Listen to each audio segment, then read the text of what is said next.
Howdy, ladies, gents, and NB. So, I recently discovered Lady Loa's orphanage, and I wanted to add a character to the roster.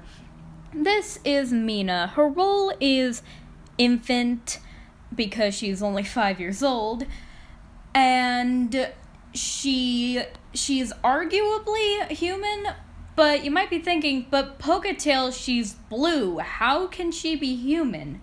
Well, that's because Mina has a birth defect where her skin is made of sort of a crystal glass-like substance, and when she feels strong negative emotions like anger, sadness, fear, stress, it can cause that substance to crack. Getting hurt can also cause these cracks. They're actually pretty frequent with her, considering she tends to get pretty stressed out pretty easily, despite her young age. But they eventually heal up, it's just that she needs a lot of time to heal them up. Also, yeah, that's the reason she's mostly covered in bandages.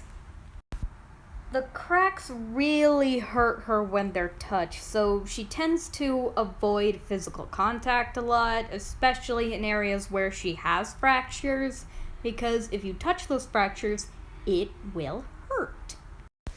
I imagine she hasn't been at the orphanage for very long, only a few days, maybe a few weeks.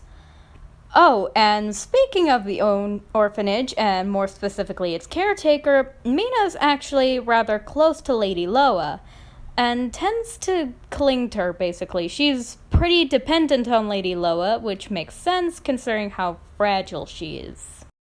Lady Loa has a decent amount of trust in Mina, and would probably assign her to tasks, would probably go out of her way to assign Mina tasks where she won't get stressed out or hurt to avoid her getting more fractures. If she does die, I recommend doing something interesting with her death.